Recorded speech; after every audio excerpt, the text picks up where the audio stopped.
하나님의 말씀 구약성경 시편 144편 9절입니다. 시편 144편 9절, 구약성경 페이지로는 906쪽.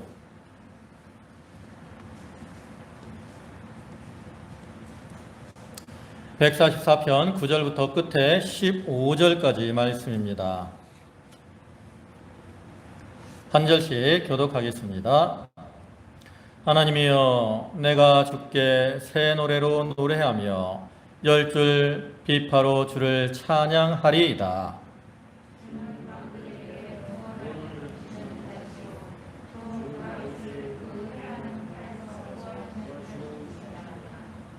이방인의 손에서 나를 구하여 건지소서.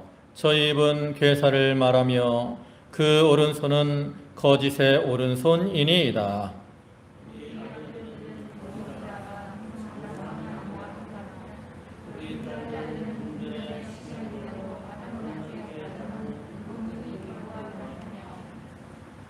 우리의 곳간에는 백곡이 가득하며 우리의 양은 들에서 천천과 만만으로 번성하며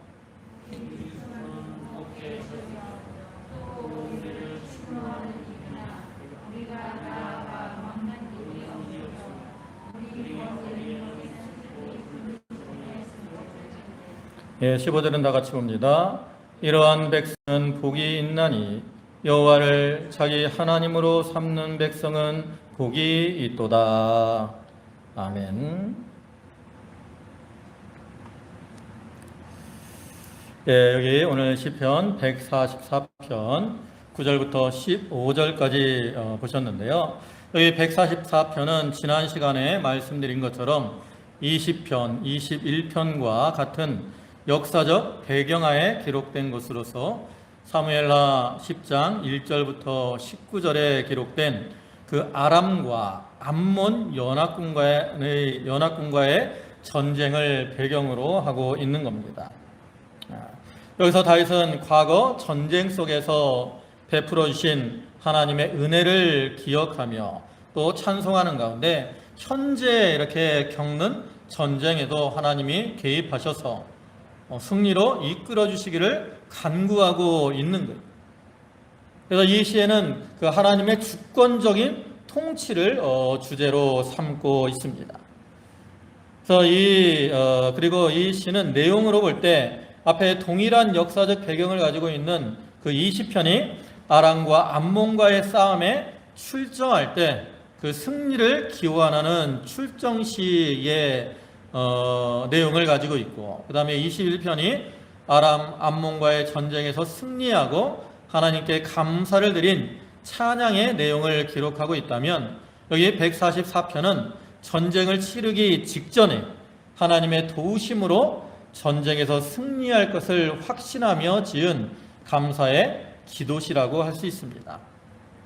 그래서 이러한 배경을 가지고 있는 이 시는 내용상으로 볼 때 우리가 전 시간에 살펴본 앞부분에서는 과거에 하나님께서 주의 백성에게 임하셨던 그러한 구원과 보호를 이 시인이 회상하는 가운데 감사를 드리고 있는 내용이 기록이 되어 있고요. 그 다음에 이제 오늘 살펴볼 본문에서는 그러한 구원의 하나님께 감사의 찬송을 드리는 가운데 그처럼 하나님을 의지하며 섬기는 자가 누리게 될 그러한 축복을 노래하고 있는 내용입니다. 그리고 이러한 다윗의 찬송은 장차 그리스도의 재림으로 이루어질 그 하나님의 나라에서 성도들이 누릴 그 종말론적인 복을 예언하고 있는 것이기도 한 것으로 우리 성도들이 이러한 복된 삶을 누리게 된다는 것. 그래서 우리 성도들은 이러한 축복의 삶을 누리게 될 것을 소망하면서 다윗이 그러한 하나님께 감사와 찬송을 돌려드렸던 것처럼 오늘날 우리들도 그러한 하나님께 감사와 찬송을 올려드려야 된다는 거죠. 사실 우리가 이 세상에 살아갈 때는 우리가 참 많은 어려움을 겪습니다. 우리가 지난 주일에도 살펴봤지만 세상은 이 풍파가 많은 세상이에요. 세상에서 풍파를 겪지 않는 사람은 한 사람도 없다고. 우리가 볼 때 평안하고 저 집은 아무 근심 걱정이 없겠다 이렇게 생각되는 그러한 가정도 알고 보면 그 안에서 많은 풍파와 어려움을 겪게 되죠. 그리고 또 나이가 들면 우리의 육신은 점점 약해지게 돼 있어요. 그래서 고린도후서 4장 16절부터의 말씀을 보면 그러므로 우리가 낙심하지 아니하노니 겉사람은 후피하나 우리의 속은 날로 새롭도다. 우리의 잠시 받는 환난에 경한 것이 지극히 크고 영원한 영광에 중한 것을 우리에게 이루게 함이니 우리의 돌아보는 것은 보이는 것이 아니요 보이지 않는 것이니 보이는 것은 잠깐이요 보이지 않는 것은 영원함이니라. 이와 같이 우리의 겉사람은 점점 후패하게 됩니다. 그러나 이렇게 우리의 겉사람이 후패할지라도 하나님께 소망을 두고 살면 우리의 속사람은 또 날로 새로워진다라는 거죠. 또 우리가 세상에서 여러 가지 환난을 당하지만 우리가 그 환난을 잘 이겨나가게 되면 오히려 더 크고 영광스러운 은혜와 복을 누리게 된다라는 거예요. 그래서 우리가 이러한 소망, 우리가 세상에서 비록 환난을 당하고 또 여러 가지 어려움을 만나고 고난을 당할지라도 하나님은 그를 통해서 우리를 연단하셔서 더욱더 강건케 하시고 더욱 존귀와 영광을 누리게 하시려고 한다라는 그러한 소망을 가지고 우리가 이 땅에서 모든 환난과 어려움 중에서도 하나님께 감사와 찬송을 돌려드리는 그러한 삶을 살아가야 하는 겁니다. 이제 9절부터 다시 살펴보시면 하나님이여 내가 주께 새 노래를 노래하며 열줄 비파로 주를 찬양하리이다. 그 앞에 5절부터 8절까지 내용을 보면 거기서는 다윗이 하나님의 도우심과 구원을 이렇게 간구하고 있습니다.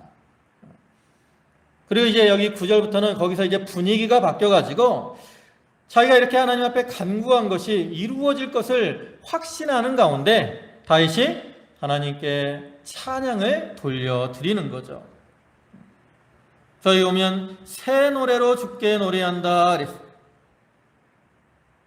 우리가 세상에서는 악하고 또 이렇게 거짓된 자들이 가득해서 그들이 우리를 자꾸 대적하기 때문에 우리가 그 가운데서 환난을 많이 겪을 수밖에 없습니다.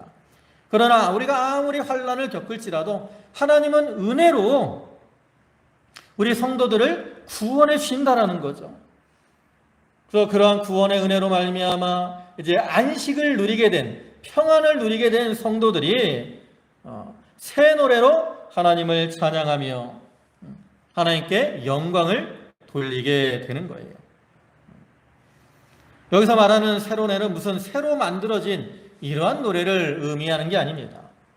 여기서 말하는 새 노래라는 것은 우리의 심령이 새롭게 되어 부르는 그러한 노래를 가리키죠. 그러니까 구원받아서 새 생명을 얻고 그 다음에 심령이 새롭게 된 사람이 하나님 앞에 감사와 기쁨의 찬송을 부르는 것, 이것이 새 노래라고 할 수 있어요.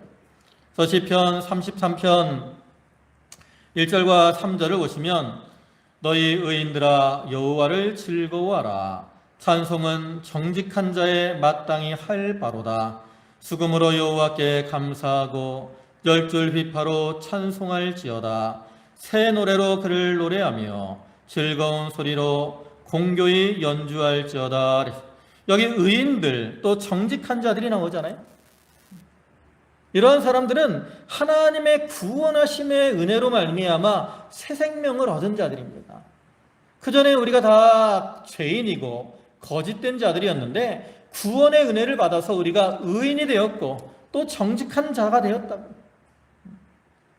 그래서 이러한 새 생명의 은혜를 입은 자들이 그러한 새로운 은혜를 누리면서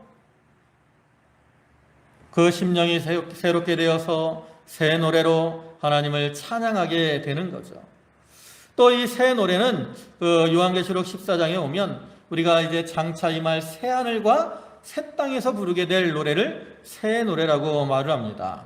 또 요한계시록 14장 3절에 보면 저희가 보좌와 내 생물과 장로들 앞에서 새 노래를 부르니 땅에서 구속함을 얻은 14만 4천인 밖에는 능히 이 노래를 배울 자가 없더라. 장차 그리스도의 재림으로 임할 이 새 하늘과 새 땅, 그 안에 거하게 된 이 자들이 이렇게 기쁨으로 부르는 찬송, 이것이 새 노래라는 거예요. 그래서 우리가 이 땅에 살면서 우리가 이러한 구원의 은혜를 받은 자들로서 늘 그 은혜를 누리면서 다윗과 같이 참 기쁨과 감사로 하나님께 찬양을 돌려드리는 성도들이 되어야 되는 거죠. 그 다음에 10절에는 주는 왕들에게 구원을 베푸시는 자시요 종 다윗을 그 해하는 칼에서 구하시는 자시니이다. 이방인의 손에서 나를 구하여 건지소서. 저희 입은 괴사를 말하며 그 오른손은 거짓의 오른손이니이다. 여기서는 하나님께서 모든 것을 주권대로 행하시는 그러한 하나님이심을 말씀하면서 그런 하나님께서 자기를 구원해달라 강구하고 있는 거죠. 하나님은 천지 만물을 창조하신 그러한 하나님으로서 모든 것을 다 하나님의 뜻을 따라 하나님의 주권대로 이루어 나가십니다. 여기서는 특별히 모든 왕들에게도 구원과 심판을 베푸시는 그러한 하나님이심을 말씀하죠. 그래서 성경을 보면 하나님은 세상의 왕들을 세우기도 하시고 패하기도 하시는 그러한 하나님이시죠. 사무엘상 2장에서 한나의 기도를 보면 하나님은 우리를 살리기도 하시고 죽이기도 하시고 높이기도 하시고 낮추기도 하시는 그러한 하나님이심을 말씀하죠. 또 다니엘 4장 17절을 보면 이는 순찰자들의 명령대로요 거룩한 자들의 말대로니 곧 인생으로 지극히 높으신 자가 인간 나라를 다스리시며 자기의 뜻대로 그것을 누구에게든지 주시며 또 지극히 천한 자로 그 위에 세우시는 줄을 알게 하려 함이니라 하였느니라 그랬는데, 여기 오면 하나님은 인간 나라를 다스리시고 또 그 자기의 뜻대로 왕을 세워서 그에게 그 나라를 주시기도 하시고 이렇게 왕을 세우기도 하시고 패하기도 하시는 그런 하나님이시라는 거죠. 그래서 우리는 이 세상의 왕들은 다 하나님이 세우신 그러한 왕들인 줄 알고 우리가 그러한 왕들을 위해서 참 기도를 해줘야 되죠.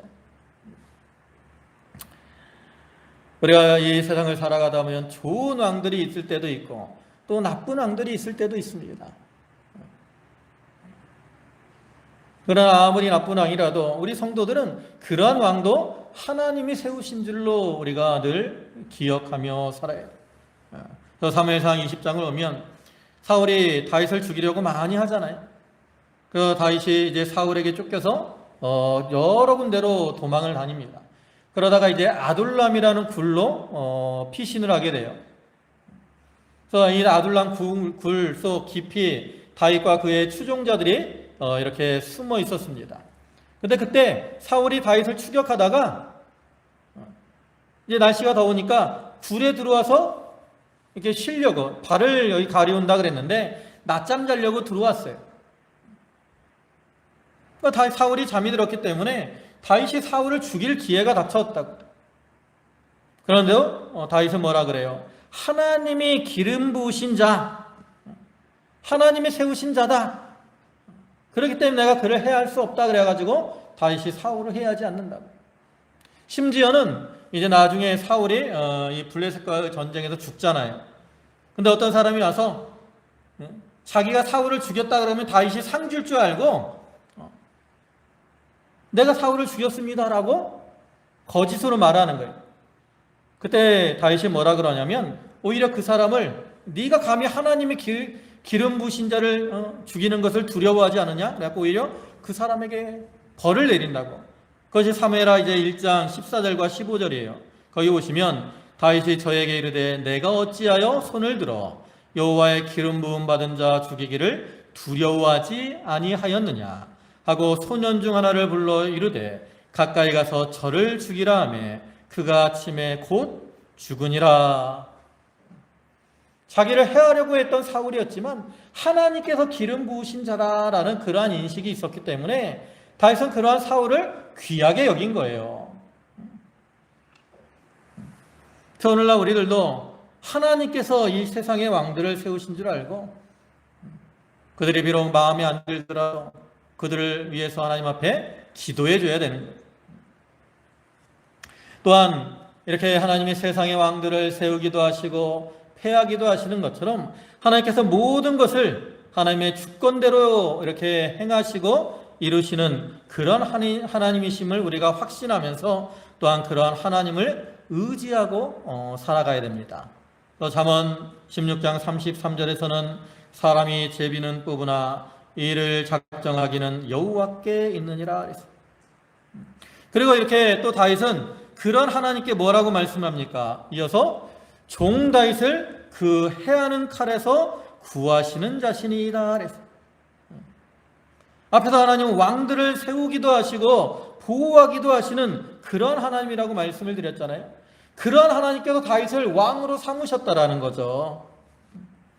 그럴 때 하나님께서 그러한 다윗에게도 이렇게 보호와 은혜의 손길을 베푸셔서 대적들의 그 칼이나 공격 또 여러 죽을 위기에서 자기를 구원해 줄 것을 확신하며 이렇게 고백을 하고 있는 거죠.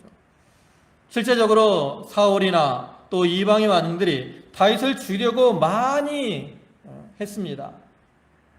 그러나 하나님께서 그러한 다윗을 지켜주셨기 때문에 다윗이 안전할 수가 있었죠. 오늘날 우리 성도들은 다 하나님이 세우신 왕 같은 제사장들입니다. 하나님이 과거에 다윗과 같은 왕들을 세우시고 그들을 보호하신 것처럼 오늘날 우리를 세우신 하나님께서는 우리를 또한 지키시고 보호해 주시는 아브라함에게 방패와 상급이 되어신 것처럼 오늘날에도 하나님은 우리의 방패와 상급이 되어십니다.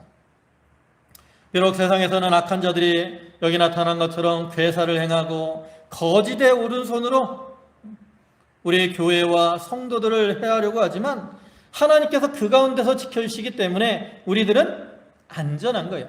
안전해. 우리는 어떠한 환난과 어떠한 핍박을 당하더라도 이렇게 하나님이 우리를 지키시고 보호하시고 구원해 주실 것을 믿고 참 두려워하지 말고 담대하게 믿음의 길을 잘 걸어가는 삶을 살아가야 되는 거죠. 그리고 이제 12절부터는 이렇게 하나님을 의지하는 자들이 누리게 될 복을 여기서 노래를 하고 있습니다. 거기 12절 보시면 우리 아들들은 어리다가 장성한 나무 같으며 우리 딸들은 궁정의 식양대로 아름답게 다듬은 모퉁이 돌과 같으며 우리의 곳간에는 백곡이 가득하며 우리의 양은 들에서 천청과 만만으로 번성하며 우리의 수소는 무겁게 실었으며 또 우리를 침노하는 일이나 우리가 나아가 막는 일이 없으며 우리 거리에는 슬피 부르짖음이 없을진데. 여기 보면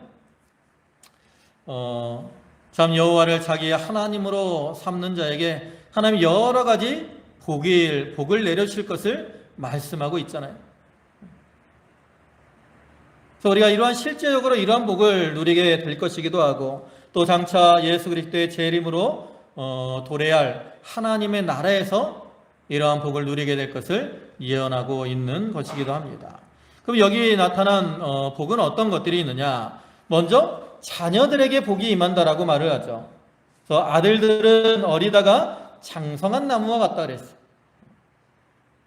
이것은 자녀들이 어릴 때부터 잘 자라나서 귀하게 쓰임받는 자들이 될 것을 의미하는 겁니다. 또 우리가 이 나무들, 특히 이 좋은 나무들이 잘 자라나게 하려면 그 나무들에 관심을 가져서 잘 돌봐주고 가지도 잘라주고 또 거름도 잘 주고 또 소독도 잘 해줘야 나무가 잘 자라나서 좋은 열매를 많이 맺을 수 있죠. 그와 같이 우리가 우리 자녀들에게 어려서부터 이렇게 하나님 말씀을 잘 가르쳐주고 그를 통해서 은혜를 받게 하면 그 자녀들이 참 좋은 사람이 되어서 부모들에게나 또 하나님께 기쁨과 유익을 주는 거예요. 또 딸들은 궁정의 식양대로 아름답게 다듬은 모퉁이 돌과 같다 그랬어요. 이것도 말씀으로 잘 가르치고 믿음으로 잘 양육하면 이 모퉁이 돌과 같이 요긴하고 아름답고 보배로운 그러한 자녀들이 될 것을 가리키는 거죠. 그러니까 부모가 하나님을 의지하고 나가면 자녀들을 기를 때 어떻게 기르겠어요? 그 자녀들이 하나님을 의지할 수 있도록 말씀으로 잘 기르게 되는 거예요. 그러면 그 자녀들도 어려서부터 하나님을 의지하고 살기 때문에 하나님께서 그 자녀들이 잘 되게 해지는 거죠. 또한 여기서 아들과 딸들을 각기 장성한 나무나 모퉁이 돌에 이렇게 비유를 하는 것은 한 가지 면만 아니라 다양한 면에서 이렇게 나라가 잘 발전하고 그를 통해서 태평성대를 누리게 될 것을 또한 상징적으로 보여주는 것이기도 합니다. 그 다음에 이제 또 어떤 여러 가지 물질적으로 복이 임할 것을 교훈하면서 그를 통해서 또 우리가 신령한 복을 얻게 될 것을 또한 말씀을 하기도 합니다. 그래서 이 13절 상반절에 오면 우리 곳간에는 백곡이 가득하다 그랬어요. 이거는 아주 토지 소산이 많아질 것을 의미하는 거죠. 백곡, 100가지 곡식이 곳간에 가득하게 되는 거예요. 그래서 많은 것을 거두게 하셔서 이렇게 풍요롭게 해주실 것을 가리키는 거죠.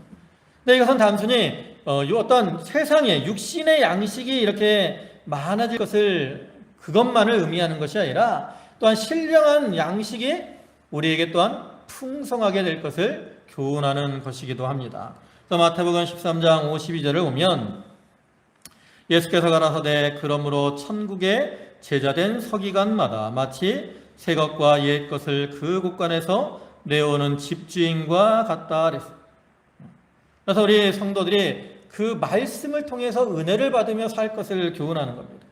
그래서 곳간은 성경을 가리키는 거예요.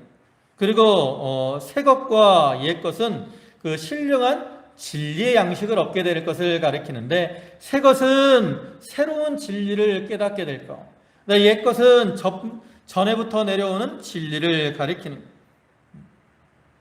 근데 그것을 내어온다 그랬어요. 그러니까 말씀을 가까이 함으로 그를 통해서 이러한 새로운 진리 또 옛날부터 전해오던 진리를 어떻게 돼요? 깨닫고 발견하게 된다라는 거죠. 발견하게 돼요. 그래서 이러한 새로운 진리 또 옛날부터 내려오던 진리를 풍성하게 소유하기 때문에 그 심령이 어떻게 돼요? 곳간이 가득한 것처럼 풍요롭고 부족함이 없는 이러한 삶을 살아가게 될 것을 교훈하는 거죠. 우리가 하나님을 의지하는 자들은 하나님의 말씀을 또한 가까이 하게 됩니다. 우리가 시편 1편을 보면 복 있는 사람은 여호와의 율법을 즐거워하여 그 율법을 주야로 묵상한다 그랬잖아요. 하나님을 의지하고 하나님을 가까이 하는 사람은 또한 당연히 하나님의 말씀도 이렇게 가까이 하며 그 말씀을 묵상하게 되고 그 말씀을 묵상하는 그것을 통해서 이러한 신령한 진리들을 깨닫게 되기 때문에 그로 인해서 이만큼 심령의 참 풍성함을 누리게 되는 거죠. 그 다음에 세 번째로는 우리의 양은 들에서 천천과 만만으로 번성한다 그랬어요. 또 양들이 번성하게 된다라. 양들이 얼마나 많은지 천천, 만만 셀 수 없을 만큼 아주 번성하게 된다라는 거죠. 근데 여기서 말하는 양들은 단순히 그냥 어떠한 동물로서의 양만을 의미하는 것이 아니라 그를 통해서 그 삶이 풍요롭게 될 것을 가리키는 거예요. 그래서 잠언 27장 26절부터 말씀을 보면 어린 양의 털은 내 옷이 되며 염소는 밭을 사는 값이 되며 염소의 젖은 넉넉하여 너와 내 집사람의 식물이 되며 내 여종의 먹을 것이 되느니라. 여기에 기록된 것처럼 양들을 통해서 의복을 얻기도 되고 또 그러한 염소나 양을 팔아서 밭이나 이런 것들을 사게 되기도 하고 또 양이나 염소의 젖을 통해서 그걸 먹고 식물로 삼고 그렇기 때문에 이렇게 양이나 염소가 풍성한 자는 그로 인해서 풍족한 삶을 살게 되는 거죠. 그리고 이것은 영적으로는 그 하나님을 의지하며 사는 자들, 또 그들이 모인 교회들이 이렇게 크게 번성게 될 것을 가리키는 겁니다. 그래서 성경에서 양은 또 이렇게 성도들을 가리키기도 하잖아요. 택한 백성들. 그래서 그러한 양들이 이렇게 번성해서 많아지니까 교회가 크고 창성하고 번성하게 되고, 그로 인해서 우리가 그 가운데서 기쁨을 누리게 되는 거죠. 그 다음에 14절 상반절에는 우리 수소는 무겁게 실었으며 그랬어요. 이것도 물질적으로 풍요롭게 될 것을 가리키는 동시에 또 이 소들이 아주 강하게 될 것을 가리키는, 소들이 무겁게 실었다는 건 뭐예요? 무거운 짐이라는 건 물질이 아주 많아진 걸 의미하는 거예요. 하나님이 복을 주셔가지고 이렇게 소들이 많이 실을 만큼 그 물질적으로 풍성하게 될 것을 가리키죠. 또한 이 소들이 이렇게 많은 짐들을 싣고도 견딜 만큼 소들이 어떻게 돼요? 강하고 튼튼하게 된다라는 거죠. 그러니까 아무튼 이 구절도 하나님께서 물질적으로 풍성한 복을 주셔서 그것을 누리며 살아가게 될 것을 나타내는 거죠. 또 이어서는 또 우리를 침노하는 일이나 우리가 나아가 막는 일이 없으리니 그랬어요. 이거는 대적들을 물리쳐 주실 것을 가리키는 겁니다. 그러니까 대적들이 감히 이스라엘을 침노하거나 침입하거나 또 그들이 침입해서 이스라엘 백성들이 나가서 그들을 막을 일이 없다라는 거예요. 그만큼 하나님께서 이스라엘 나라를 강하게 해주실 것을 나타내는 동시에 하나님께서 방패가 되셔서 그들을 보호해 주실 것을 가리키는 거죠. 세상의 전쟁은 다 하나님께 속한 것이라 그랬어요. 그래서 아무리 적들이 강할지라도 하나님이 막아주시면 그 적들이 성도들을 해하러 오지 못하는 거예요. 또 사무엘상 17장 47절로 오면 또 여호와의 구원하심이 칼과 창에 있지 아니함을 이 무리로 알게 하리라. 전쟁은 여호와께 속한 것인즉 그가 너희를 우리 손에 붙이시리라 그랬어요. 전쟁은 하나님께 속한 겁니다. 이기고 지는 것뿐만 아니라 전쟁이 시작되고 끝나는 것도 누구의 손에 달렸어요? 하나님의 손에 달린 거예요. 그렇기 때문에 하나님이 막아주시면 아무리 적들이 강하고 우리가 약할지라도 적들이 감히 쳐들어올 수가 없는 거예요.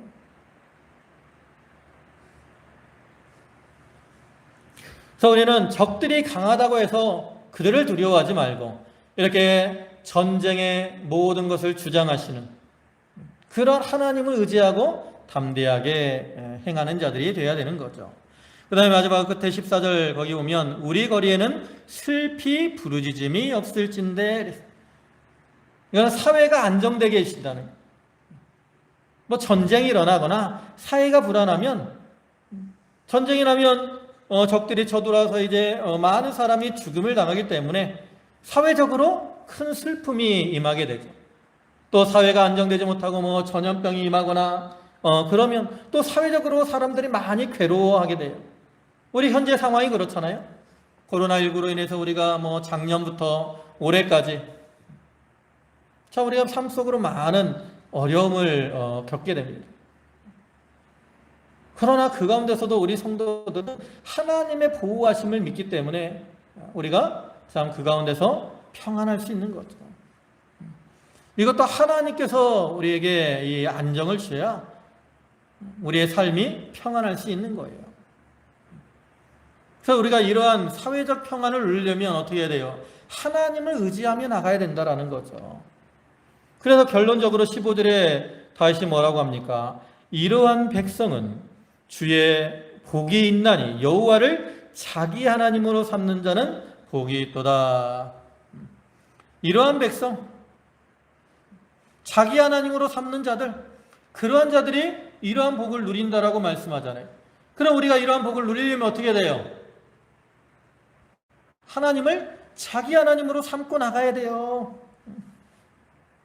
우리가 하나님을 우리의 하나님으로 삼고 하나님만 의지하고 나가면 하나님께서 이러한 풍성한 복을 더하십니다. 또한 하나님을 의지할 때는 이러한 풍성한 복을 받지 못할지라도 그러한 사람은 복된 삶을 살아갈 수 있어요. 그래서 하박국 3장 17절과 18절에서 하박국 선지자가 이렇게 고백하잖아요.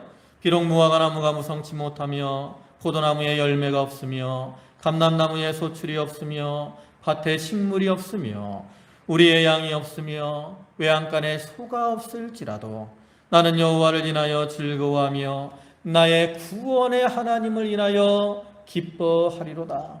여기서는 아무것도 없어요. 그렇지만 하나님을 자기의 하나님으로 삼았기 때문에 하박국은 나의 하나님으로 인하여 즐거워하며 나의 구원의 하나님으로 인하여 기뻐하리로다. 이와 같이 하나님을 자기의 하나님으로 삼고 나가는 자는 세상적으로 하나님 복을 주시기도 하고 비록 세상적으로 복을 받지 못할지라도 이러한 복이 없을지라도 하나님이 그와 함께 하시기 때문에 그는 하나님으로 인하여 즐거워하며 구원의 하나님으로 기뻐하는 복된 삶을 살아가게 되는 겁니다. 그래서 무엇보다 가장 행복한 비결이 뭐냐? 바로 하나님을 자기의 하나님으로 삼는 거죠. 근데 우리 성도들은 다 그러한 복을 받은 자들이에요? 안 받은 자들이에요? 우린 받은 자들이에요. 왜? 우린 다 하나님을 우리 하나님으로 삼았잖아요. 그죠? 여러분들은 다 하나님을 자기의 하나님으로 삼은 자들이라고. 그러니까 우리가 이러한 복을 누릴 줄 알고 그러한 하나님을 의지하는 가운데 우리가 하나님께 감사와 찬송을 돌려드리며 사는 그러한 성도들이 다 되도록 해야 되겠습니다. 기도하시겠습니다. 전능하신 아버지 하나님, 만복의 근원이 되시고 우리의 필요한 모든 것을 채워주시는 주님께 감사와 찬송을 돌리옵나이다. 아버지 하나님, 하나님을 의지하는 자가 복이 있다 하였사오니 아버지 하나님, 저희들이 어떠한 환난과 풍파를 당할지라도 하나님만을 의지하며 하나님께만 소망을 두고 하나님만을 바라보며 살아가는 자들 되게 하시고 구원의 하나님께 감사와 찬송을 돌려드리는 귀한 믿음의 권속들이 되게 하여 주시옵소서. 아버지 하나님, 세상은 많은 환난 풍파가 우리를 괴롭게 하지만 하나님이 우리의 구원의 하나님이 되셔서 우리와 함께 하시며 우리를 지키시고 보호하심을 믿습니다. 아버지 하나님, 그 믿음 가운데 든든히 서게 하여 주시옵소서. 아버지 하나님, 이 세상 참으로 코로나19로 많은 어려움을 겪고 있지만 저희들이 낙심하지 않게 하시고 담대한 믿음으로 이 모든 어려움을 이기며 승리하는 삶을 살아가게 하여 주시옵소서. 모든 것을 주님께 맡기옵고 예수님의 이름으로 기도 올리옵나이다. 아멘.